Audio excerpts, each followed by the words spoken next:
power is a feeling, it's an essence, it's an emotion. It's a human need and desire. And really, what power is a sense of understanding yourself and being able to control yourself.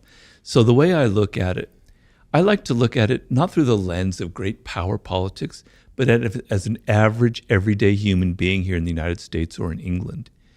The feeling that you have with your children, with your spouse, with your colleagues, the people who work for you, the sense that you have no control, that you can't influence them with your ideas, that you can't get them to maybe, soften some of their ugly behavior if they have that you can't get them interested in helping you with a project or whatever, is the most miserable feeling a human being can have.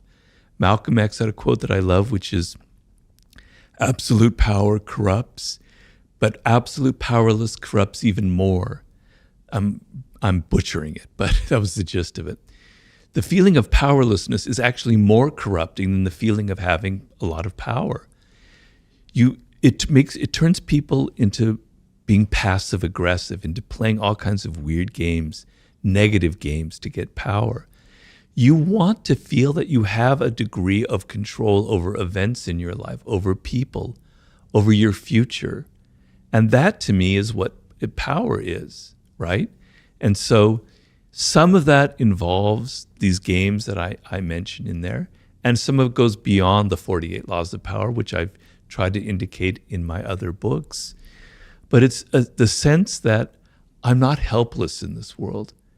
I remember when I first entered the work world as a very naive college graduate with all these ideals and things I'd read, because I studied literature and languages, going, man, this is weird. People are playing all these kind of games. I'm in over my head. I made mistakes. I got fired for being, too brash, for outshining the master. It was painful, right? And so learning, you don't have to use the loss of power. I don't advocate crushing your enemy totally. I hope I don't have any enemies ever that I need to crush ever. You just need to know these things so that when you enter the work world, you're not naive, you're not stupid, you don't make the same kind of mistakes that I made. You spare yourself the pain. You understand the most fundamental thing about human nature. People have egos. Even your boss has an ego. You think he or she doesn't because they're powerful. They're even more insecure than other people. You need to be aware of these things so that you don't inadvertently make them feel insecure and suffer the consequences. So that's sort of my idea of power that I was trying to describe there. The way you describe it is more of a sort of intrinsic force perception of yourself. When people think of power, they think of having control over others or their influence over others, but you've kind of made it more of a internal force. Yeah, well, if you can't control yourself, then you're in a lot of trouble in this world, right? Because when you just naturally are yourself doing things, you're going to offend people. You learn early on we're social animals. I have to tailor my behavior, If you go on babbling about how you feel and think, et cetera, and you just say what's the first thing on your mind, you're going to end up having a very, very short career. You're going to be saying things that are going to offend people. You're going to be making a fool of yourself. You're going to be saying things that you end up regretting, right? So you have no self-control. And if you see somebody who has no self-control, it makes you look like you're not powerful. If you can't control yourself, how can you control anything in your environment? How can you be a leader, right? So you have to learn certain things about your nature, about who you are, and not just be anybody. You have to kind of tailor your appearances as well. Because for good or for bad, I'm a believer in looking at the human animal without shame and embarrassment, just as we are, right? And appearances matter. It's the animal part of our nature. We judge people by how they appear, how they dress, their tone of voice, their body language, et cetera, et cetera. It would be, in an ideal world, we wouldn't judge people by appearances. We would just judge them by what's inside of them. Yes, I agree with that. But that we're not ideal. We're not descended from angels. We're descended from primates. So You have to understand that appearances matter. And this is part of the game. And so you have to control your appearances a little bit. You have to tailor it. You have to be a bit of actor in this world, on and on and on. These are things that people don't like to admit about ourselves. We like to think that we're much more idealistic, that these things really don't matter in the end. And I wish it were that way, but it's not. And so I'm a bit more of a realist when it comes to things like that. But yeah. As you were talking about this need to keep up appearances to some degree in order to survive and to fit into the tribes that we form in our lives, it made me think about how many guests I've had on this podcast who work in maybe the entertainment industry or other industries. Yeah. They're famous or whatever, and they report that keeping up appearances had a really detrimental impact on their happiness and their fulfillment in life, because in some cases it meant that they were doing a job as a presenter and had to always be happy when inside they didn't feel that. And maybe the contrast of reality and perception caused them a lot of harm, or they've built a life around things that they're not interested in. I think you touched on some of that in Mastery. Yeah. That's the question I have, which is keeping up appearances and the impact that has on your happiness, i.e. wearing a mask, and happiness. What's the relationship? I talk about it in the 48 Laws of Power, where you have to play this game in life. To me, it's a form of wisdom, which is, it's a wisdom that used to exist like in the 18th century. I read a book that had a big impact on me many years ago called The Fall of Public Man by Richard Sennett, in which he described like cafe life in London in the 18th century or France. And he was saying back then, when you entered the public arena or your cafe, you knew you were an actor. You left the house, you put on a mask, and you had fun. You knew it was like fun. It was play. When you're a child, you like playing games. You like putting on costumes. You like playing your parents or some character you saw on TV. It's part of human nature. We like to play these games. We're role players. We're actors. And he was saying in the 18th century, that was just a given in life, that when you entered the public realm, you knew you were an actor.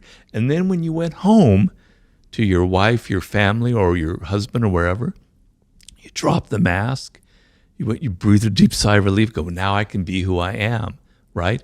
And it wasn't a problem. It didn't create neuroses. It didn't create this like, what's wrong with me? I don't know who I am anymore. So people now, the problem now is we don't have distance from that social realm.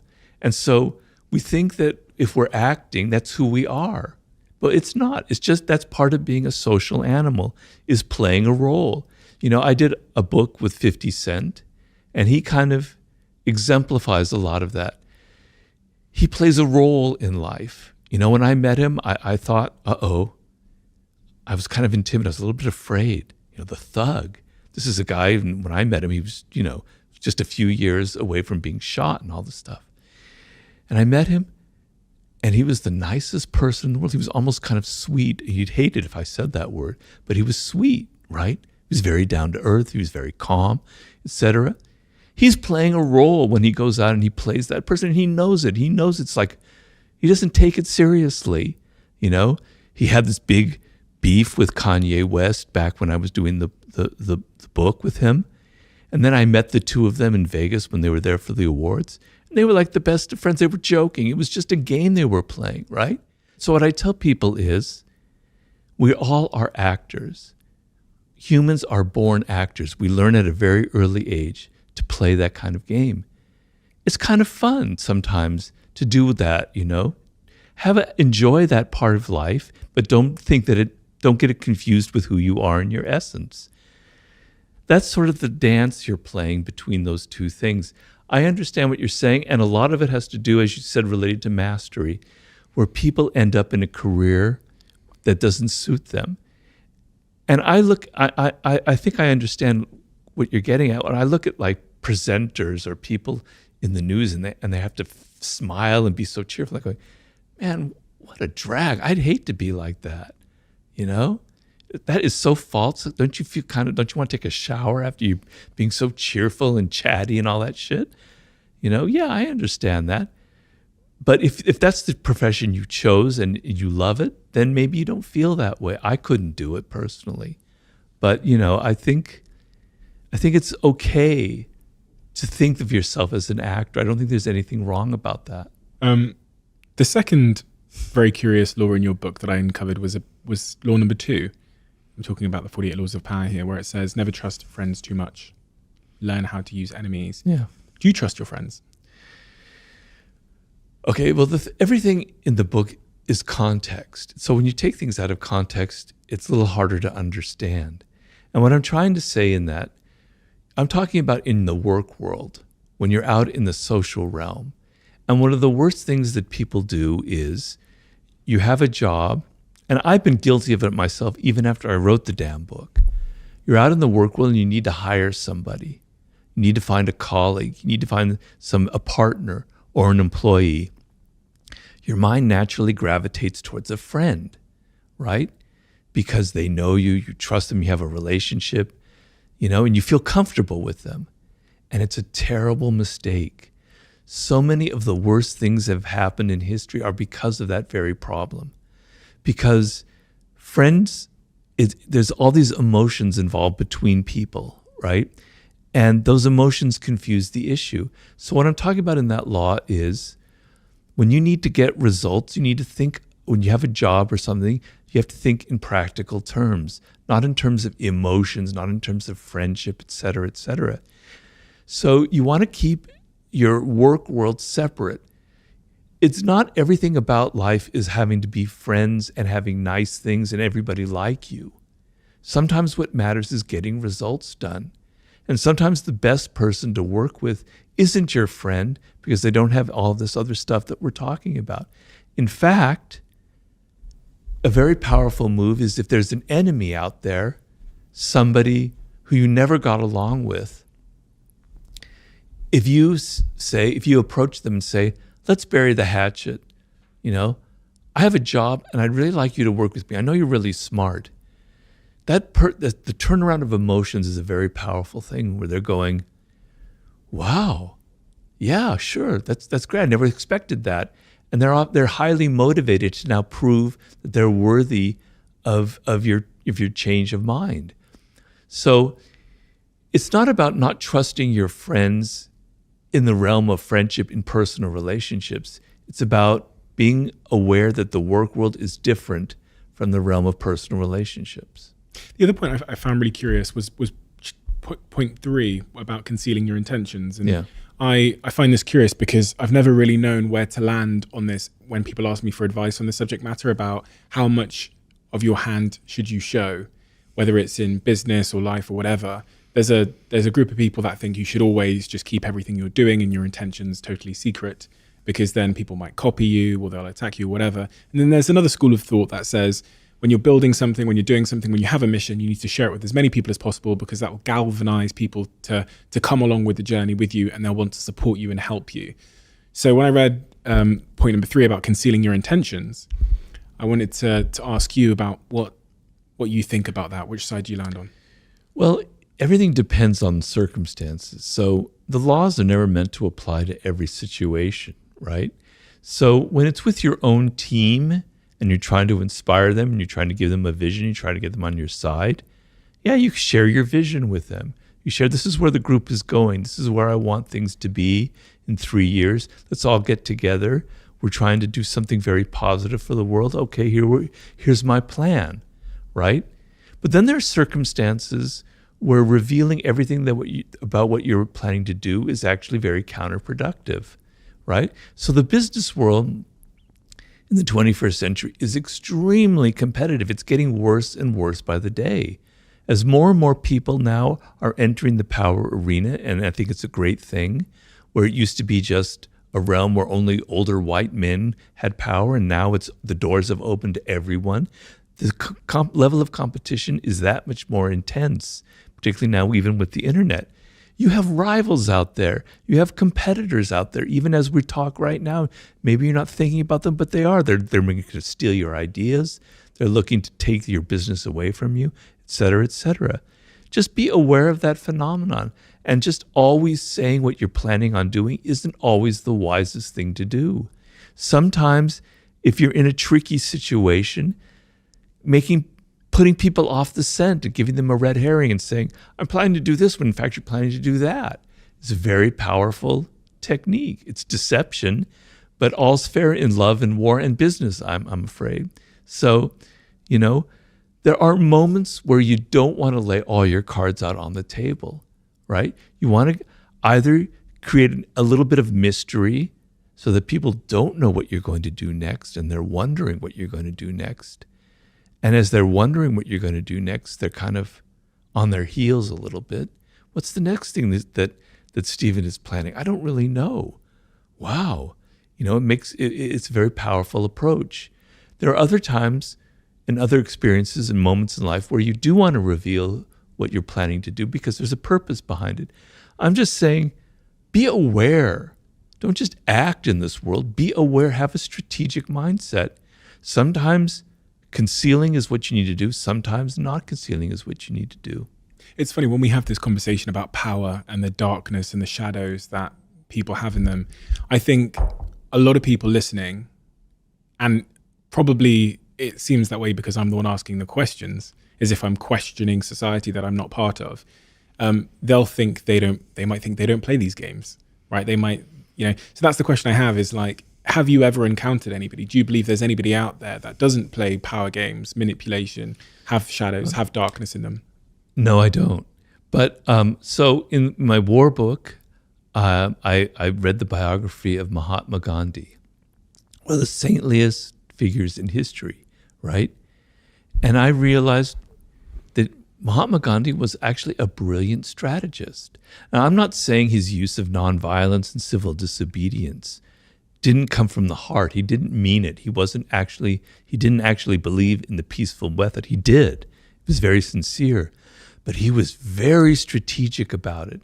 And he planned a campaign, several campaigns like the Salt March in the 1920s, where he knew, for instance, that the English public was very liberal-minded. They had this ideal of themselves as being they weren't colonialists, they weren't imperialists. They were doing the best for the world. And he deliberately had these marches where he knew that they would be reading in their newspaper and seeing photographs of Indian people being beaten up by Englishmen and their Indian officers on the streets of wherever. It would have a terrible impact on the public. He thought in terms of strategy.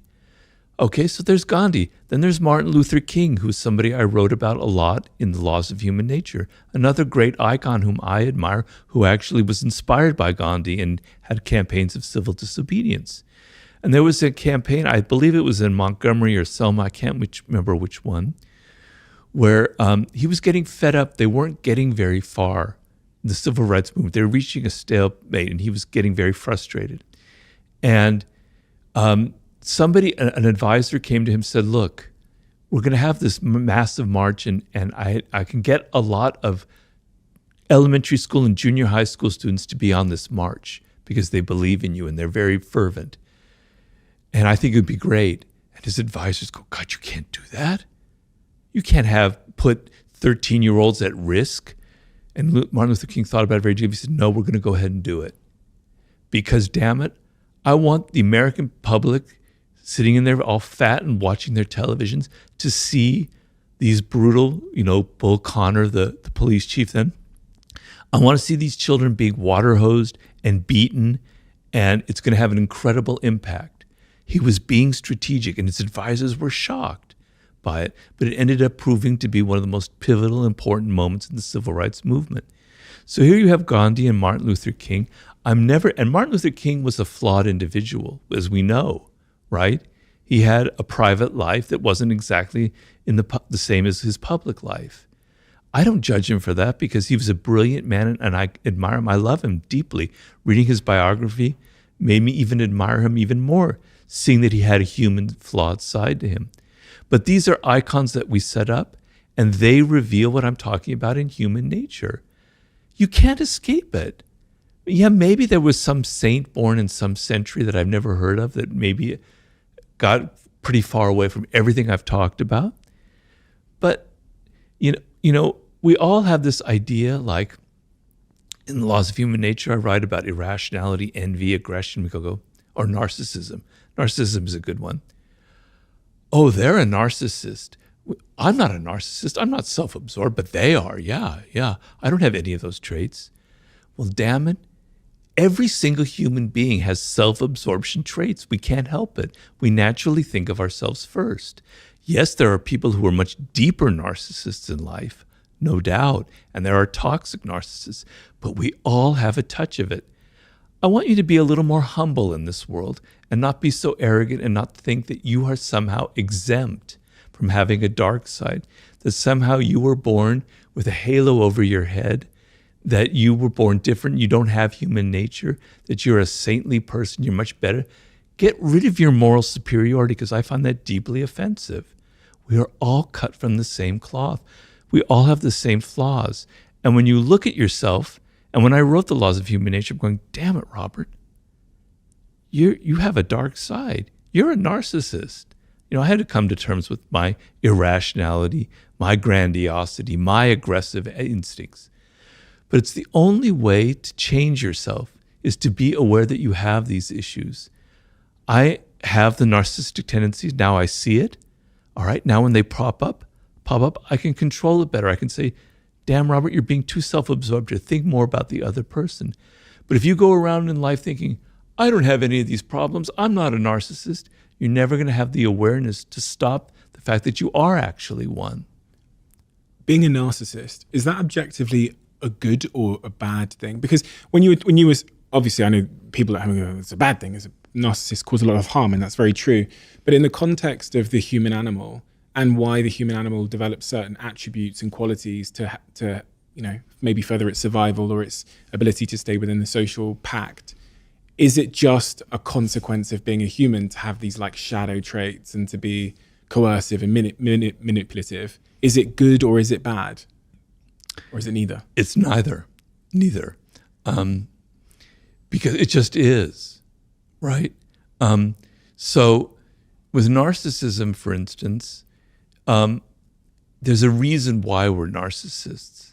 So I explain in the book, it's not my own theory, it comes from some great psychologists like Kohut, the origins of narcissism, right? So when your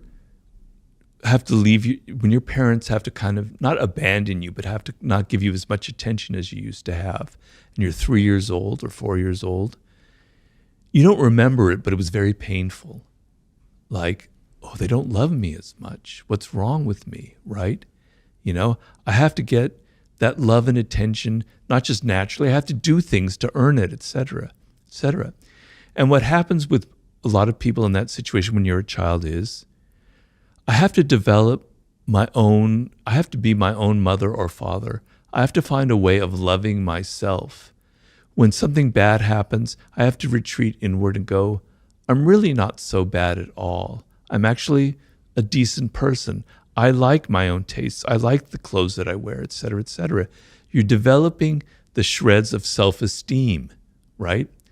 And people who never develop that because they were abused or they were abandoned or even if they were suffocated, never develop that self-esteem. And so what happens in life is if you don't develop that and you get older and people attack you and yell at you or criticize you, you can't retreat inward to that self-esteem, that love you have. The only thing you know is to get angry, they call it narcissistic rage, and to yell at people and say, God, get away from me, you're evil, et cetera, et cetera, et cetera, right? And then the other problems evolve where the only way I don't have that inner self-esteem, the only way I can get people to love me is by being incredibly dramatic and overly dramatic, et cetera, et cetera, et cetera, and always making myself the center of attention. That's what creates a deep narcissist. That's their only way of getting the love that they need. So children, we all need that degree of self-esteem, that anchor in our life. So narcissism, self-love, is not a bad thing. But what happens is as you get older, if you go too deep into it, it becomes a problem. And so what I say is you need to take that self-love and that has a good function and turn it outward as much as you can and turn into empathy and love and consideration for other people. That's your task as you get older in life. That's how I approach all of these flaws. You can't run away from them. You can't run away from your shadow, your dark side. You can make it work for you. You can make it positive and productive and healthy. You can become a healthy narcissist, which is a name that I use in the book. You can use your dark side for positive purposes. Let's say you have a lot of anger inside, and I had a lot of anger when I was younger. I was a very angry young man, right? Channel that into some kind of cause. And I have a lot of causes that I believe in very deeply. And when I was younger, I was like that. Channel that energy into something productive and helpful, and put it into something that goes to something that helps society. That's using your dark side for positive purposes. Because the dark side of human nature has a lot of creativity, has a lot of energy. An artist has to have a dark side. You use your dark side because all those dark emotions, all the people that shat on you in your life, they inspire you. They create your best work. Don't run away from your shadow. Don't run away from your narcissism. Use it in a healthy way. And acknowledge it. I think that's the hardest thing for people to do, right? Yeah. So few people, I think, including myself, have really fully understood what their shadow and their dark side is. I mean, doing this podcast has really helped me because I learn things from other people vicariously, and then I reflect on myself, or keeping a diary has helped me to understand that. But that first step in someone having the self-awareness to understand their dark side. I mean, there's even a lot of people who confronting their dark side it feels like it would be so impactful on their self-esteem in a negative sense that they spend their life putting up a wall to never go there. I mean, there's some people who you even mention something to them and they would triggers them. Yeah. We can all think of those people. The really interesting thing there is the role that your early years play on your relationship with power. Because when I think about some of the nicest, I don't know if this is just a general stereotype or a narrow observation I've had, but some of the nicest people I've met in terms of, being the opposite of whatever a toxic narcissist is, seem to have really comfortable, loving, secure, safe, early experiences. And then is that broadly true in your view? It's a generalization, but there is some truth to it. I mean, there's things that are called attachment theories, where psychologists have looked at the kind of attachment you had to your parents, and they categorize it in 4 different ways. And there's the ideal, the best one, where you have this incredibly loving mother and father, and they're giving you unconditional love, but they know also how to give you your independence, etc. It's not terribly common. I don't know what the percentage would be. Then there's levels and levels, and then as you get to the 4th level, it's like the abandonment one, or abusive and abandonment, where you basically leave the child alone. You don't give it any attention, any love, and it's very crippling, right? But the thing is, children are much stronger than we think they are. They're very resilient. They're very resourceful. They're going to find their love. They're going to find a way to compensate for it in some way. And what's something very interesting, when I was doing seduction in some of my other books, and I look at people who were very charismatic, like a Malcolm X, like a Marilyn Monroe, I could go on and on and on. These are people that came from very, very bad families, right? They had no love. Marilyn Monroe was an orphan, essentially, raised in an orphanage, Her whole life was, I got to get people to love me. I need love so desperately. And her way of doing it was to literally make love with the camera. Nobody ever done that before. You could sense that she needed it, and it was so powerful that you sensed it, that she drew it to herself. Great charismatic individuals. John F. Kennedy is someone who had a lot of charisma. He came from a very bad childhood, right? His father was very mean to him, etc. Some children, in the worst circumstances, it ends up bringing the best out of them. They have to find their way in life. And some people who have everything don't go very far because they don't know how to find things for themselves. So life is weird. Some people who have great childhoods do well. Some people who have great childhoods are spoiled and never learn how to get things on their own. And some people have the shittiest childhoods, learn how to be resourceful and get what they need on their own. You mentioned seduction there, the art of seduction. Why did you write a book about the topic of seduction? Seduction is a high form of power because you make people feel pleasure. You make them feel excited or interested in you, and then their resistance to your ideas slowly lowers, and you have the ability to influence them and to move them in the direction that you want. If you yell at them, like how we were talking about your child, and you tell them, do this, do that, they resent it, and for good reason. But if you're subtler, if you're more seductive in your approach, if you're more indirect, people will do what you want or go in your direction without ever even realizing it. So it was a sub-theme in the 48 Laws of Power. And so I was sort of interested in the psychology of that and why some people are good at it and some people are awkward about it. So when I finished the 48 Laws of Power, I thought this would be a natural segue, the next book. What are the qualities of a great seducer? Well, I like to distinguish between cold seducers and warm seducers. A cold seducer is something you don't want to be. That's the typical image that we might have of a male seducer, but even of a female seducer, like the great courtesans, etc., where they're just after money or the men are just after sex. That's not my ideal. My ideal is kind of a back and forth quality where it's not domination. It's sort of like a game that you're playing. It's like a mating game. It's like a courtship ritual where both people are kind of seducing each other. And so what makes for a great seducer is very simple. I can summarize it very simply. You are outer directed. So when you meet somebody for the first time or you're on a date or whatever it is, you're not having that internal monologue going, does she like me or does he like me? Am I dressed well? Am I saying stupid things? What can I do to impress them? No. You turn it off and you're outer directed and you're listening to them and you're entering their spirit and you're hearing them say things that give you idea of what they're missing in life, of what they want, of what their needs are, of what makes them an individual.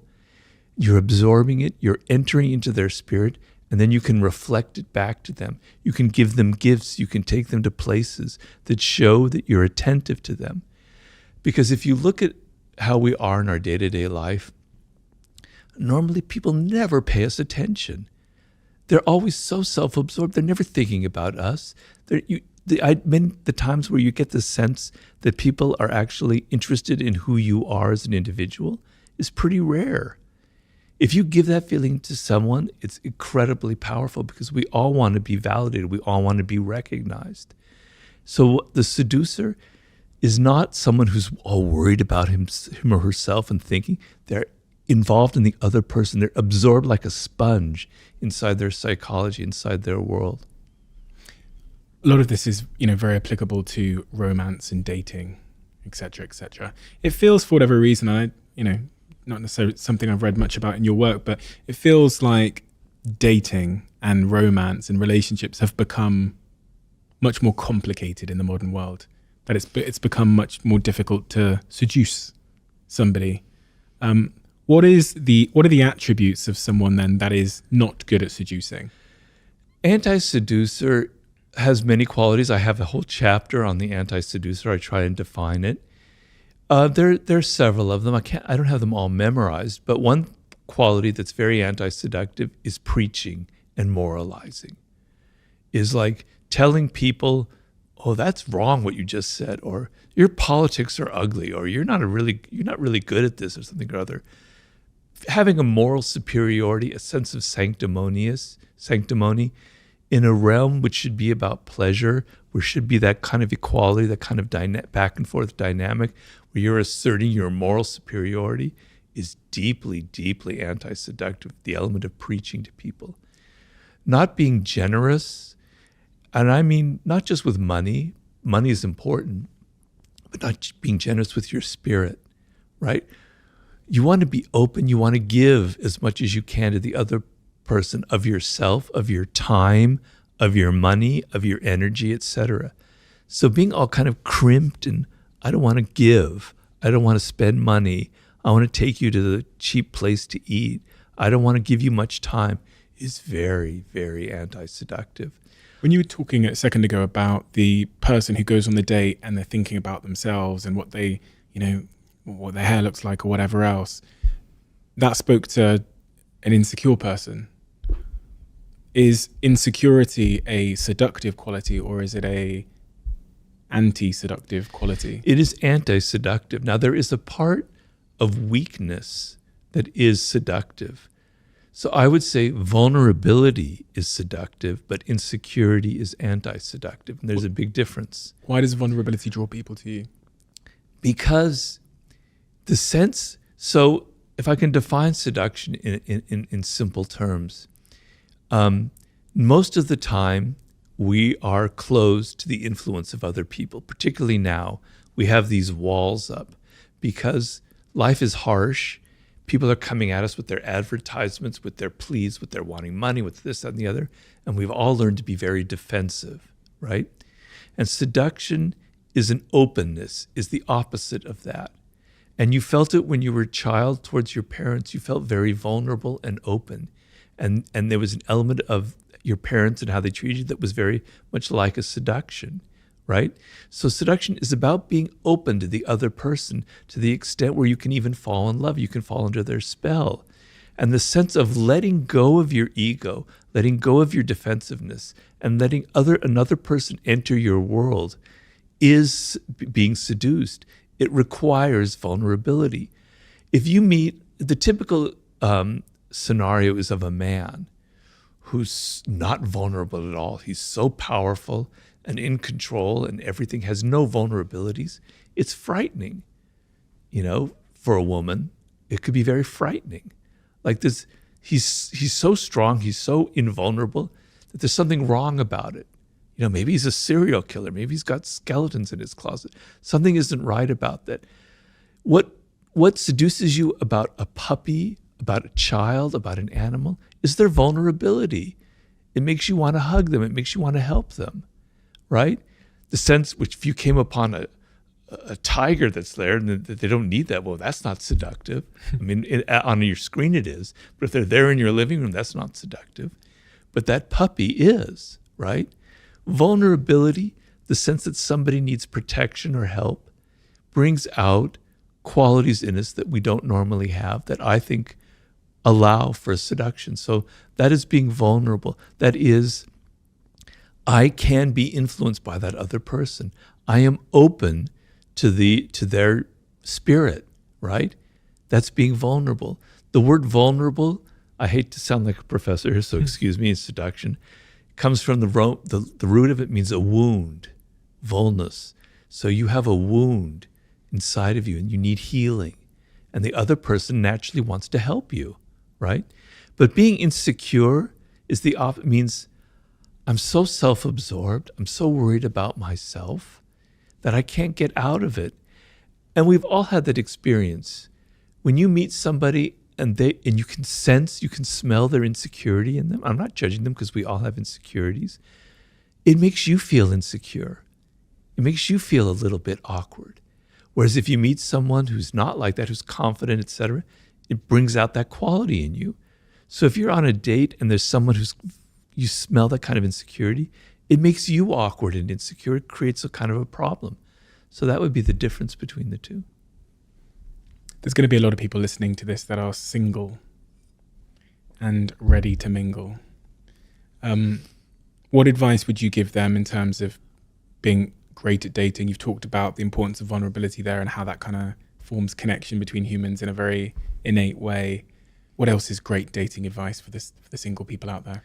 Well, the thing is, okay, there are several things. So first of all, we live in a culture where people think you shouldn't have to put effort into something like love and romance. You should just be who you are, man. I don't have to put on a role. I don't have to play a game. That's manipulative, blah, blah, blah, blah. No, I'm sorry. Love and romance is something that is almost biological. If you look at animals and mating rituals, they're incredibly elaborate. Seduction is a mating ritual. And so the worst thing you can feel is that this person isn't putting any effort into something. Let's just say it's from the woman's point of view. This man, he just shows up wearing jeans and his usual sloppy outfit. He doesn't comb his hair, et cetera, et cetera, et cetera. He takes me to the pub for dinner on our first date. You know, he's not thinking about me. He's not willing to put any effort into it. If he's not willing to put any effort into it, what's it going to be like 3 months down the line when he completely takes me for granted, which is what happens in a relationship? Am I not important enough, right? Whereas the ability to have a little bit of effort, to think of it as kind of theater and drama, and that there's nothing evil about it. So I'm going to dress nicely. I just have to be fancy. It's just that I'm going to put some effort into how I look. I'm going to take her to a place that I'm not talking about candlelights and roses and that kind of crap. It doesn't. You can be creative. It can be somewhere that's scuzzy, that's on the wrong side of town, but it's different and it's appealing to, and you put some thought into it. There's a reason you're taking her there, right? I have a friend who went on a date, and she came back from the date and was complaining because the person that she went on that first date with was took her to a spot where he had an available valid discount code for like 2 to 1. And talk about anti-seduction. There you go. Why is that anti-seductive? In that case, one might say that male is being, economically savvy, financially savvy. If you're not able to let go of your kind of tightness when it comes to a woman, then something's wrong with you, man. Just let go. Spend some extra money. Spend the extra 10 quid that you might need to spend on taking her to someplace different. But it signals a kind of cheapness. And it's not about money. It's about a cheapness in your spirit, right? She's not worth, letting go. Okay, maybe you don't have that much, but my God, you have enough. It's not going to make, if you're that poor, then okay, maybe. But probably not. You can afford it. Show that it means something to you. Seduction is a language. It's not a language of words. It's a language of gestures that we're paying attention to. We're paying attention to people's body language. We're paying attention to their actions, to the things that they never say. So when you signal that discounts are so important to you that even on the first date you have to have a discount, you're signaling that there's something tight about you in your nature, and it's not very pleasant. From doing this podcast and speaking about topics like love and sex and dating and dating apps even, one of the comments I saw quite frequently was from young men who are struggling to seduce a woman, or vice versa. Specifically young men that, and then I read some stats. I think Scott Galloway came on the podcast and talked about how, I'm going to butcher these numbers, but a staggering amount of men haven't had sex young men haven't had sex in the last 12 months. And then when I looked at the comments section, specifically on YouTube, I kind of saw that energy reflected, where it looked like young men in particular were struggling to seduce a mate, a partner in the modern world. Is that real in your view? Is there something that has changed in society? Has that always been the case? Is there anything we can do if we're a young man that's struggling in the modern world because of the internet and computers and this and dating apps? And well, a lot of it is, I'm afraid to say, is internet porn, where you get the idea that sex is something that should be very easy and quick, and that women should have that kind of body and physique, et cetera, and that becomes your norm, et cetera. That can be very damaging. But the idea that things must come easy and quick is very prevalent. And to win over someone like, let's say you're a man and it's a woman who might be reluctant to have sex for good reason or reluctant to have a relationship, requires some effort. It requires some thinking. You can't just hack your way. You can't just swipe and get it. You can have your internet sex, but you're not going to get that in real life. It doesn't work that way. It takes time. It takes patience. and you're going to have to work at, and you're going to be rejected. Being with people is a skill. Being a social animal, although there's a part that comes naturally, if you spend all of your time here, you're losing that skill of how to respond to people's body language.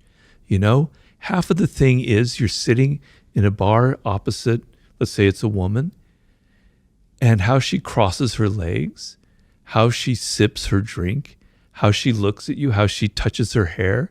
She's signaling things. It's a language. It's a beautiful language, right? You have to learn it, and you're not going to learn it here because you can't. You have to be in person. It has to be skin to skin. You have to get a feel for what other people are thinking and feeling. And we're actually really, really good at that. That's what makes us human. It's called mirror neurons. I can sense what's going on in your mind. I can read your body language. You have to get out in the world, and you have to put yourself physically out there and try and have rejection. And I know it sounds awful, but it is a skill in a way where you're learning how to understand and deal with people and understand who they are and get inside their spirit. It takes time and effort and patience. So for young men, you have to realize that, right? If you think everything has to be easy and quick, it's never going to work for you. And I talk about the Hollywood actor Errol Flynn, who is perhaps numerically the greatest male seducer ever, because it's estimated that he had seduced close to 3,000 women, and he died when he was 50. And if I did the math one day, I go, how can that possibly be? And I tried to research what was his secret, and it was hard to find out. Finally, I found a book written by a woman whom he had seduced, another actress, and she said he was so relaxed and so comfortable. It was like an animal type thing. And then when I would sit with him, it was almost as if I had drunk 2 martinis just sitting next to him. His comfort and his security and his confidence, his relaxed attitude, it just made me drunk. So feeling relaxed, feeling confident and not defensive and comfortable with yourself is a very powerful, seductive quality. I mean, there are many of them, but that's one that I would point out. Have you ever figured out what builds confidence? You earlier on, you were talking about how children need to experience things firsthand. You can't just tell them. You can't just tell someone, for example, to be confident. Preaching doesn't seem to work. What is it in your view that does build that true? You also can't fake confidence. No. I remember, we talked about rejection a second ago. I was rejected by pretty much every girl that I was pursuing between the ages of 16 and I'd say 22. Really? Yeah. Do you know what it was? I was faking confidence. It all changed when I was actually had a sense of security in myself. Right. But in the period where I was faking confidence, I was pretending I was confident. It was like they just could read past it. That's almost how I look back on the situation. So I came to learn that you can't fake confidence. You can't pretend to be it, because there's so many sort of micro expressions that end up reading more like insecurity than confidence. But what is real confidence, and how does one build it in your view? Well, you've kind of answered your own question there in a way. So, fake confidence is like bravado, right? And you're putting on an act. And particularly women who've had to deal with this for, millennia, they can smell it, they can sense it. They don't have to, it's not in your words, it's the body language, et cetera, et cetera. Real confidence comes from actual actions, from your actual things you've accomplished, right? So, when you're 22, 21, it's hard to have that confidence, because what is it based on? Maybe it's based, maybe you're really good looking if you happen to have that good fortune and you can feel confident about that and you don't have to try so hard. All right, maybe that might work.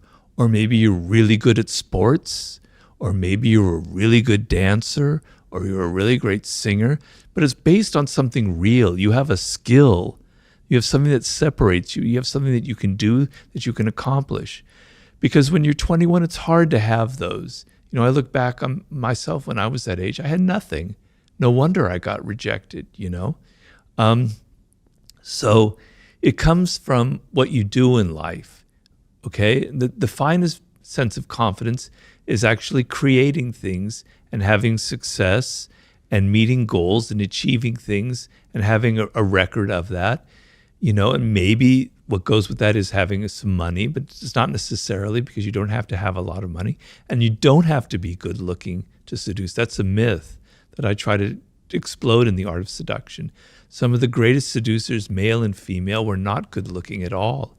It's about psychology, and it's about how you carry yourself. But the confidence comes from actually what you can do, not how you feel or what you say. Well, it is how you feel, but the feeling is based on things that you actually can do, skills that you have that separate you, that make you feel really confident, So Body language. Yeah, I find it fascinating that, there's quotes and things that say 80% of our communication is nonverbal, et cetera, et cetera.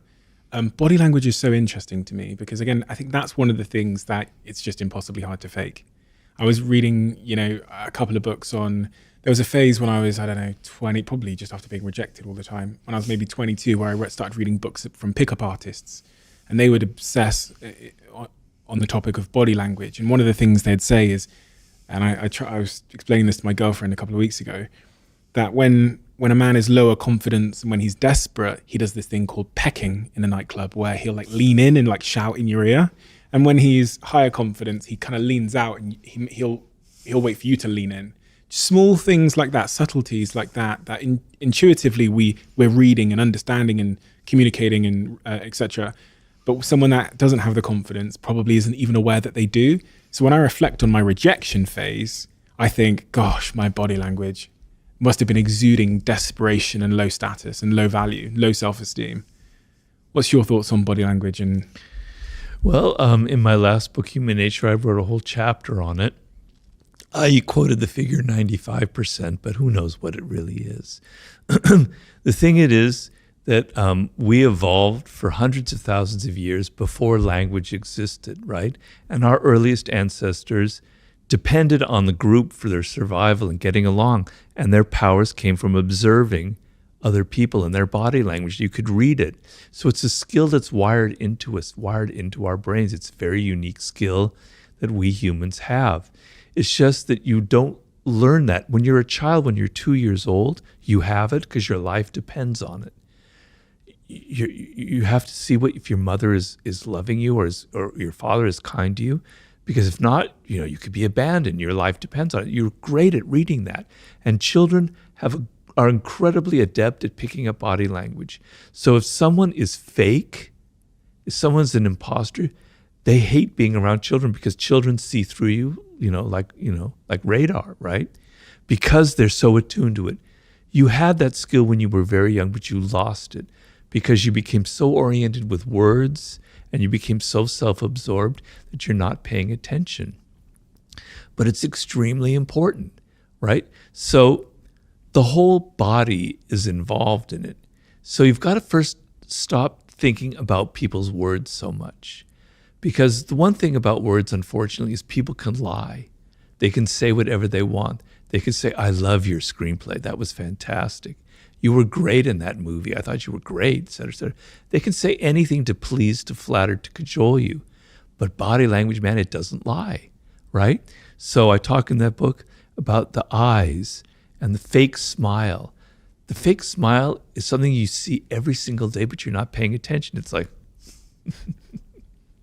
it's kind of tight, right? It's like, yeah, right? But a real smile, the whole face gets animated, and there's a little crinkly thing here as your face, as it lights up, and your eyes light up. It's hard to even put into words, but it's there. You can see it. It's real. It's not faked. Knowing the difference between a fake and a real smile is really important in seduction, in business, or whatever. To know if someone is like, yeah, I like that idea. No, they don't really. They're saying that to please you. They actually hate your idea. You master that language, you can start deciphering all this bullshit people are giving you. The face, you can disguise it a little bit. Actors know that. But you know what you can't fake? It's your voice. If you're nervous, not even the finest actors in the world can fake that. Your voice betrays so many things about you. It betrays your weakness. It betrays your lack of confidence, or it betrays the other quality, etc. Right? So pay really attention to the tone of people's voices, to how fast they talk. People who talk fast are very nervous. Someone who's talks, I know I'm probably talking a little too fast here, sorry. My mind races, so I do that. Normally I don't talk so fast. But, you talk slowly, you have a certain tone, you have a certain intonation that kind of reveals confidence, okay? Body language, posture. You were talking about pecking, right?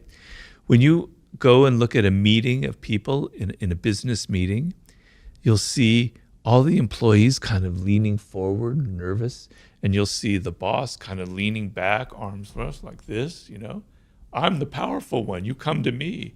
I'm the leader, I'm the top dog, or she, it's a woman. I don't need to be like this, I'm like this.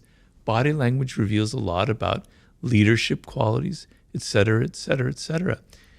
If you're at a party and you come up to someone that you're meeting for the first time and they're talking to you and you notice that their feet are angling away from you, that means that they're not really interested. They're looking for any moment to try and walk away and escape.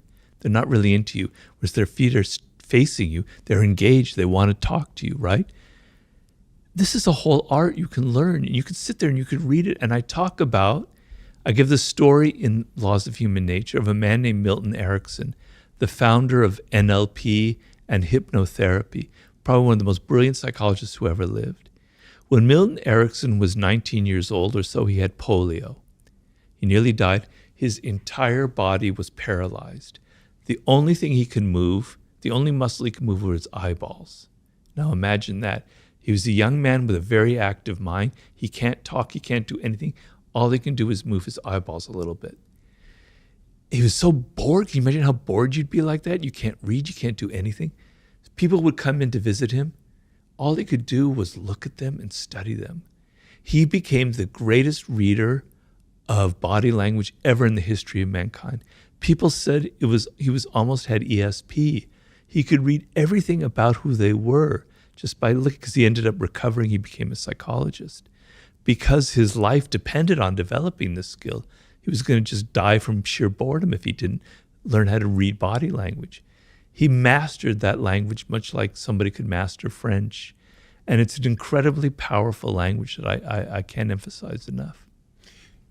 We can go about learning the language of body language, and I'm sure that will help, but it's such a complex, there's like 1,000 things with my body language at all times, like how I'm speaking, my eyeballs, where I'm looking, my posture, my arms, like am I crossing my arms, am I crossing my legs, all of these things. So the challenge of mastering all of that feels a little bit overwhelming. Am I right in assuming the easier challenge to master is in fact just like my sense of self? Very well put. Because, if you feel confident, if you feel secure, if you're not all inward and insecure and worried about yourself, it will naturally radiate through your gestures. Yeah. You don't have to sit there and pay attention to your fingers, your arm, your ears, your eyes. It's just there. It's natural. So yeah, that is the solution. So the two parts of the game, it's your own body language. Be aware that people are judging you for that, right? And you can't, as you say, be monitoring everything or you'll drive yourself crazy and you'll look very weird, right? So the best solution is to feel these certain things that are going to radiate and to not give the fake smile, but when you're really happy, to just show it and show your emotion that way. And the other side, which is I think really important, is learning other people's body language, and that can come from study and is much more a logical thing than constantly thinking about everything that you do. Your next book that I have here, Mastery. Why did you write a book called Mastery? Well, to be honest with you, it came, the idea for it was in around the year 2010, 2009. I was getting a little worried that people who were reading my books, particularly young men who were reading Power and Seduction, they were thinking, that's all I need in life, man. I just need to be a manipulator. I just need to play political games. That's what success is all about. And I was worried that, you know, if you don't understand how to make something, what's going to be the future of mankind? Are bridges just going to fall down? Are hotels going to collapse? People don't know how to make things anymore. We don't know how to use our hands anymore, right? So being able to be good with people is extremely important as a social animal. But perhaps higher up in the hierarchy is being able to do things, to be able to have great skill and to be able to create something and know how to master a subject and to, you know, build something that can last. That's really important. And I'm feeling like, because young people, this is back in 2010, imagine now, have this idea that everything comes quick and easy because you can click, click, click and things come to you, that everything in life should be that way, that we're becoming alienated from the human brain and how the human brain operates, because the human brain requires time. If you know how the human brain operates, we have what are called neural pathways. And every time you repeat something, a neural pathway is created and strengthened and strengthened and strengthened. It's why we get addicted to things, but it's also why we develop skill.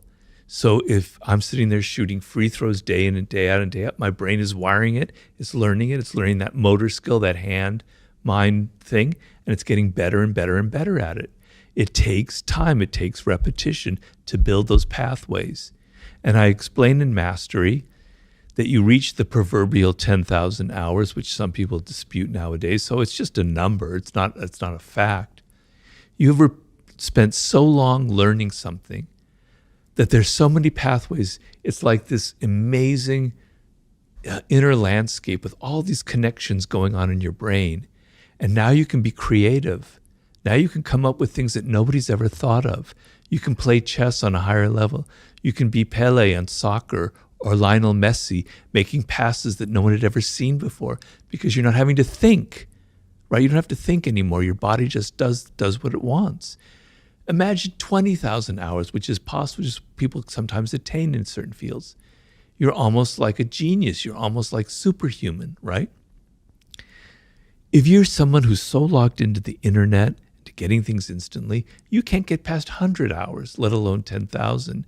You're never going to develop skill, and you're going to find life really, really difficult for you.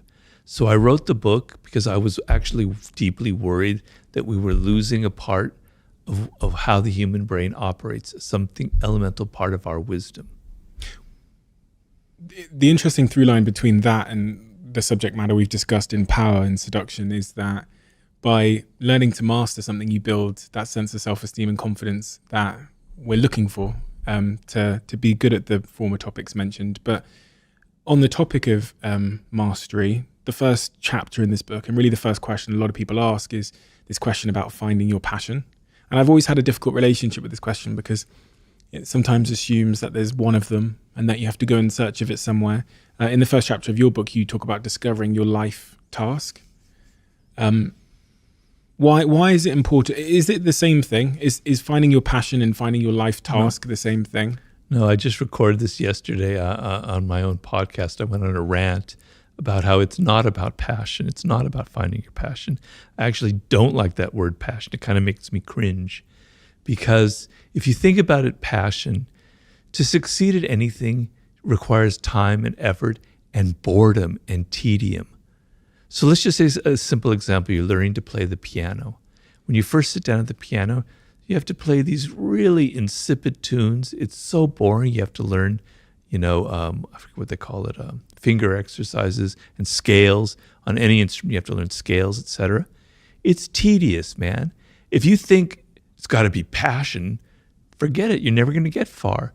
The thrill comes after a year of playing the piano, and you get better at it, and better, and now it starts becoming fun. Then 10 years, it's more fun. Then 20 years, it's fantastic. I'm not trying to name drop here, but the other night I had dinner with Stevie Wonder. It was the most amazing thing I ever seen. He's absolutely, I wish I had interviewed him for my book. Speaking of genius, and he's blind, obviously, everybody knows. But I was watching him, he performed for us. We were there with a group of friends at his recording studio. I was watching him play the piano, and he's blind, right? And he's improvising. And it's just absolutely brilliant and amazing. And as I'm seeing this, I'm thinking, I could see the thousands of hours he's been putting in just touching these keyboards and knowing where the keys are. It was just mind blowing how amazing it was. That is the power that the human brain naturally has through hours and hours and hours of effort. That's how it works. So, he didn't get there because it was passion. He got there because he was a child prodigy. At the age of 11, he was signed to a contract with Motown Records, right? He was playing that as he was a kid, hour after hour after hour after hour. He had a love for the piano, but it wasn't like every time he sat down, it had to be passionate about it. He had the patience to put up with all of the boring stuff, okay? So you want to discover what you were meant to, what you have a connection to, what you have a love for, right? When you're a child, hopefully, or when you're 18 or 19 or 20, that's the best time to discover it, all right? You decide, and it doesn't have to be something highfalutin or worth, like intellectual. You could be great with your hands. You could be great with your body. You could be great with images and visuals. You could be great with words. You could be great in many different areas, okay? They're all equal. They're all great. You as a child are naturally, so there's a book I always recommend for people called The 5 Frames of Mind by Howard Gardner, in which he talks about the 5 forms of intelligence that humans have. Each brain genetically is wired in one direction or the other. You want to know that, you want to feel it inside of you. It's like a feeling. It's not an intellectual thing. You feel when you're doing sports that it's good. It's a natural thing. It's what I'm meant for. When you're involved with words like I was when I was 8 years old, it felt right. It felt like a natural fit. I have to follow this path. When you're 3 or 4 years old and it's music like Stevie Wonder and you're hearing this in your head, wow, that's it for me, right? Okay? You feel it. You feel this connection. All right, now you fast forward to when you're 18 or 19 years old and you're having to make a career choice. Okay, so I call that your 20s, the most important phase of your life. That's going to make or break you in some way. If you spend your 20s trying to learn skill in something that it connects to you deeply, right? Then things are going to happen to you by the time you reach 30. You've discovered your life's task. It may not be something so specific. For me, it was writing and words, but I didn't know what to write. I tried novels, I tried journalism, I tried theater, I tried screenwriting. But it gives you a direction, and you try and you try and try, and that's what you were meant for. That's what you were destined for. You feel connected to it, you feel a love for it. And so when it comes time to do the tedious stuff, you're able to do it because in the end it'll pay rewards. You'll get better and better at it. And the connection is so deep that to not do it would be miserable. So you can't think of everything in life having to be pleasurable and having to be passionate. There's going to be boredom. There's going to be tedium. How do I deal with it? You have to feel a greater love than just mere pleasure or passion. It's got to be something so deep within you that to not do it will make you deeply unhappy.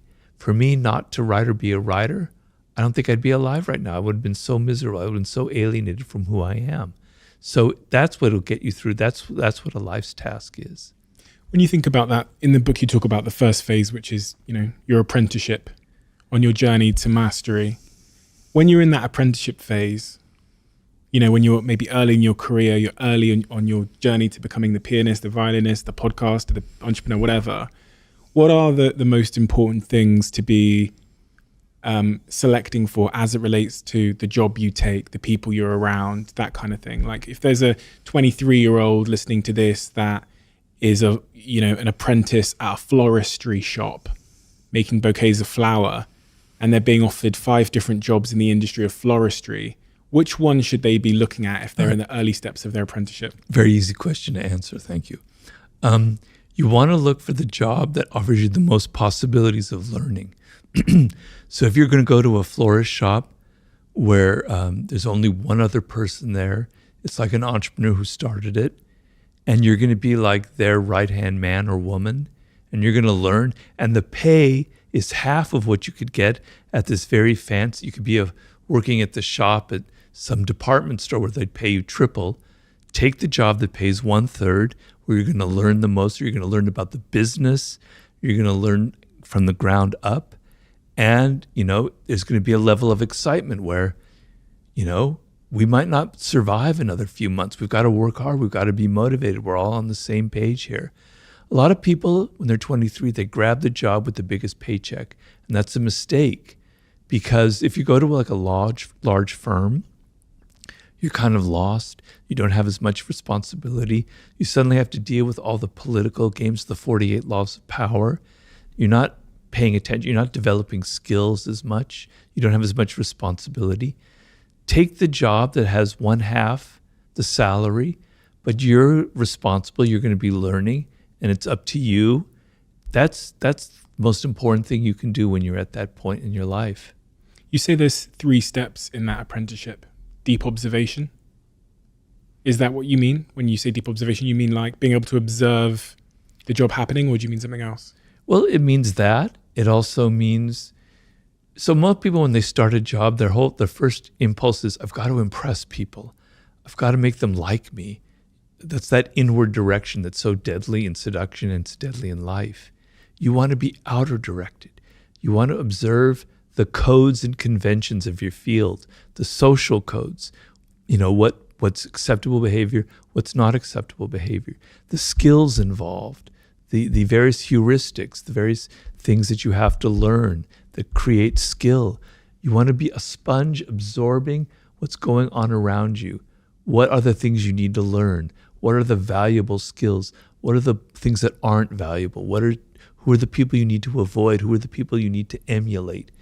You're a laser. You're just observing everything around you and not worried about yourself. That's that's deep observation.